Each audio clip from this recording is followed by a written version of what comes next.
we have a bit of a problem. While we all love Barolos and we all love Barbarescos, that power, that perfume, and that incredible grippy tanninness, after all, I mean, we call them the king and queen of Italian wines for a reason. But let's be real. Our wallets do not love them as much as our palates do. With prices for decent bottles starting at 40 or 50 euros and easily skyrocketing into the hundreds of euros, drinking a bottle of Barolo or Barbaresco every week just isn't realistic for most of us. And if you tried to cheat the system with a cheap supermarket bottle, you'll know that it's simply not worth it. So what do you do when you crave that Nebbiolo magic? That elegance, the finesse, the tannins, and the haunting perfume, but you want to spend half or even a third of the price?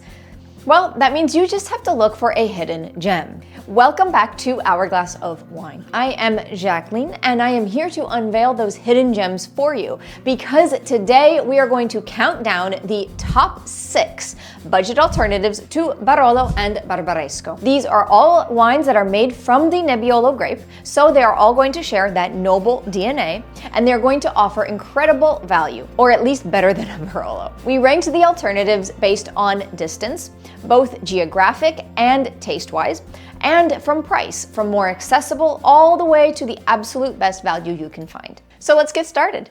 Number 6, Valtellina. For our first budget alternative, we have to leave Piedmont entirely, and we have to head some 300 kilometers or 200 miles northeast to the Alps of the nearby region of Lombardia. Here we find Valtellina. Nebbiolo has been grown in Valtellina for centuries, and here it actually goes by a different name, Chiavennasca. The terroir in the Valtellina is extreme, to say the least. We are talking about heroic viticulture on steep, rocky terraces that catch the sun during the day and cool down rapidly at night. The vineyards are so steep that harvest is done with helicopters because trucks just cannot get close enough or up into the vineyards. Because of the cooler alpine climate of the region, these wines are lighter in color and in body, especially when we compare them to Barolos and Barbarescos. The Valtellina Nebbiolo will be elegant, tight, and packed with a red currant, alpine, herb, and flinty minerality. Price-wise, you are looking at 15 to 25 euros for good quality bottles of Rosso di Valtellina DOC, the youngest and most approachable version of the Valtellina wine. But you can also find good deals in the higher tier Valtellina Superiore DOCG appellation as well. The top of the top, their Sforzato di Valtellina DOCG, is a rare red dry Passito wine. It's significantly more expensive and closer in price to Barolo and Barbaresco, and also a totally different style of wine, but it's really amazing and definitely worth trying once in your life. For producers, keep an eye out for Nino Negri. Their Inferno or Sassella bottlings are widely available and fantastic entry points into Valtellina. If you want something artisanal and high value, look for Sandro Fei or Aldo Rainoldi. Their Rosso di Valtellina and Valtellino Superiore wines are often under 20 euros and drink beautifully. Number 5, Valle d'Aosta.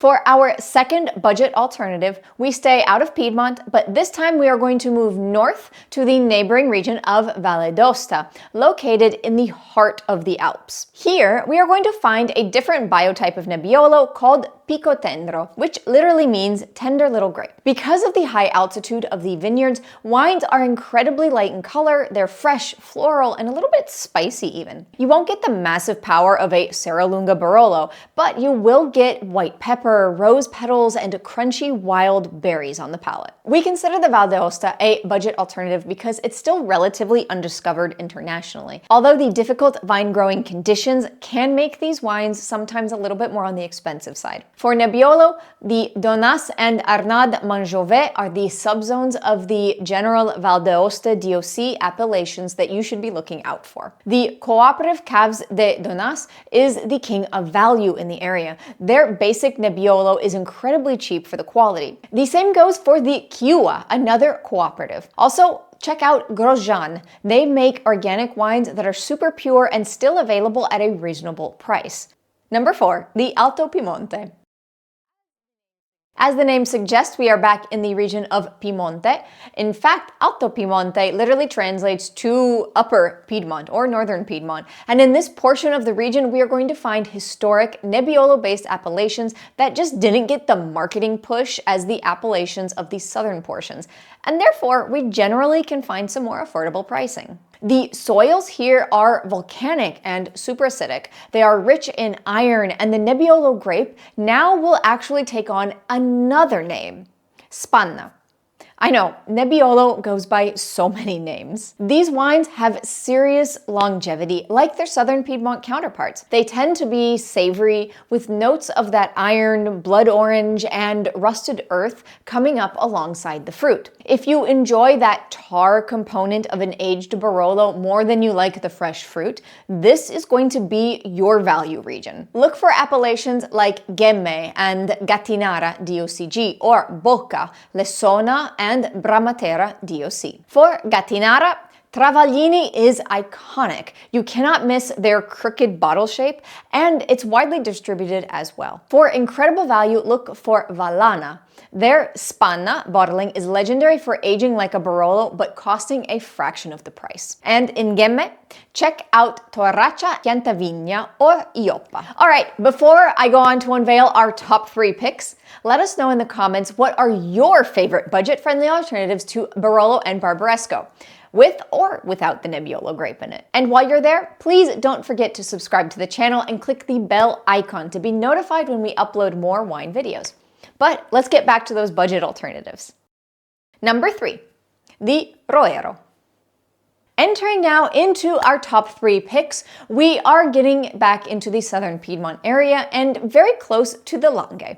We're actually just across the Tanaro River from Barolo and Barbaresco. Here we find the Roero region of the eponymous appellation Roero DOCG. For a long time, Roero was known for white wine, specifically made from the Arnese grape, and a bunch of other agriculture like strawberries and peaches. But lately, Nebbiolo is starting to get the attention it deserves, especially with younger producers starting to push more of the Roero DOCG appellation instead of the Roero Arnese. We made a video about this region, and I'm going to have that linked in the description below. But the key difference that we are going to see between the Langhe and the Roero will be the soil. Roero soils are younger with more sand content, and that extra sand and less clay is going to give wines softer tannins and a little bit more fragrance. While a Barolo might take years to soften up, a good Roero or Roero Riserva is often approachable much sooner. It's a charming, fruity, and spicy note right out of the gate,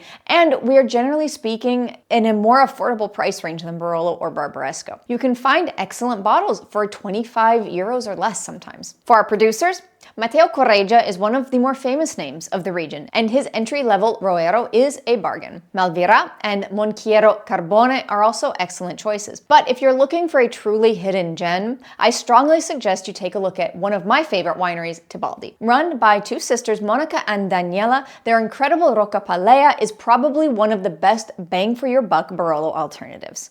Number 2, Langhe Nebbiolo DOC.